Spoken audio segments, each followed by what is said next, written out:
Hey guys, excuse my croaky voice, don't worry about that, but I just definitely had to do a video today.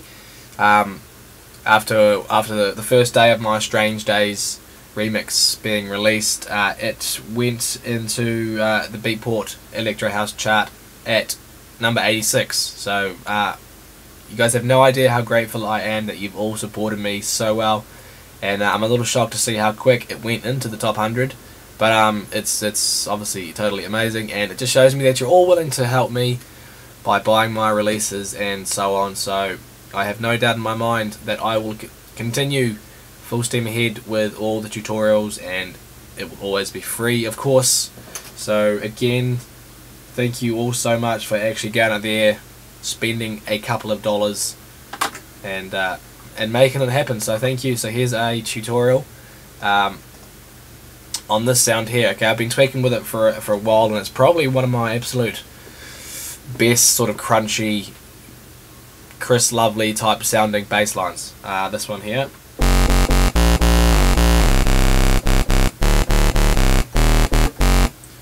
Sort of sounds like that bass line used in the Amen song from Chris Lovely. So it's a really good one, and I've been using it a lot in my tracks.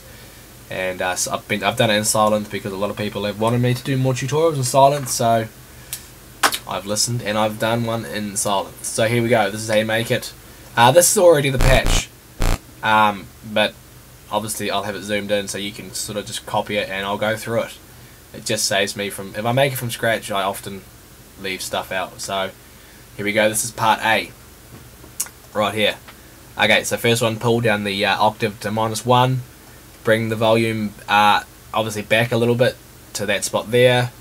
All those knobs, just copy them. And the wave, so make sure you take it from the sine wave and you take it up to this looking one here. Or this is on 1.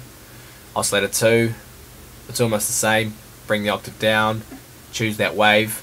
The only difference is here, again the volume's pulled down a little bit. The only difference is here, this phase knob, alright, it actually needs to be at 157. So bring the phase knob to 157, and that's it. Down to filter A. Okay, so bring the cutoff to basically halfway. Bring the resonance up a touch. Make sure it says input select AB. Make sure you click this and push it up until it shows you this one here, this low pass filter. And then push it up to 12 dB, and the drive up a little bit. Filter control, cut off all the way up, resonance up to 1.43, and I turn the warm drive on as well. That's it with that one there. Part B. This oscillator here is basically doing all the hard work for us. This is the main sound.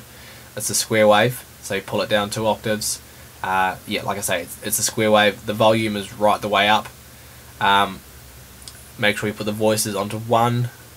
Tick this box here. Come down to filter B. Again, cut off up to halfway. Resonance at that point there. Bring the drive up. Make sure input select says B. Again, and to change these, you just click and hold, and you just drag up and down like that. So make sure it says B. Low pass. Bring this one down to 24. And that is pretty much it. Make sure you come down to mono, turn that box on. That's if you want that. If you want that sliding sound, make sure you tick that and bring the portamento up to about halfway. I mean that's pretty much the sound right there. Oh, actually no, it's not, because if I take the EQ off, this is what it sounds like. This EQ within Sylenth, this is making it sound real crispy, and it's just giving it that nice, yeah, like, you know, the electro bass house crispy bassline sound. So click on it, make sure you tick the box, turn EQ on. You can see there my bass is at 2.93. My bass frequency is at 163. Treble. This one here is obviously giving it that crispy sound on the high end. So yeah, turn the treble just above halfway. 8.29 is fine, and the frequency that you are boosting at is 880.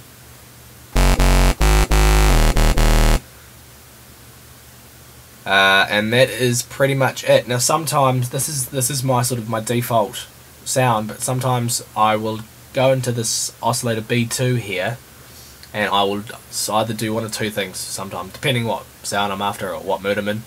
Alright, so make sure to put the voice up to 1. Sometimes I'll bring down the octave down to -1, and I'll leave it on a sine wave. And I'll beef it up that way. Sometimes I'll put it down to -2, but often just put it onto -1. Bring the volume down a little bit.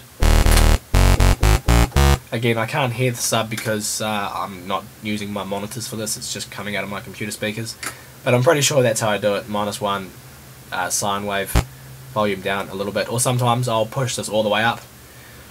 I'll get the white noise wave, and then I'll bring it, and so I've only got like just a touch of the white noise coming through.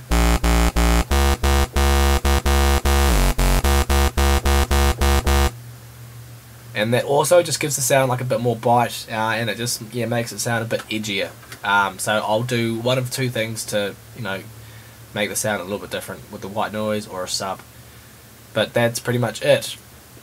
This is probably one of my best patches that I've made for just like a nice hard hitting bass line. I mean, already coming out of Sylenth, it just sounds awesome, and it's a really good one. And as you can see, it's really simple. It's just a matter of finding the right waves, the right waveforms, and the right pitch settings. And it's amazing how simple these cool patches are. But I know when you're starting out, it's tough, and everything just turns to mud, and you never make a decent patch. But if you just keep pressing pause and you just follow those steps, you'll make a sound just like this. There is nothing in my channel, so there's no like external processing, or there's no EQs. This is all just coming straight out of Sylenth. It's really solid, and yeah, I hope you like it. So again, thank you a million times for buying my track, my first track. I've got two tracks coming out next week, but please buy them as well. But anyway, thank you all so much. And yeah, we'll see you around.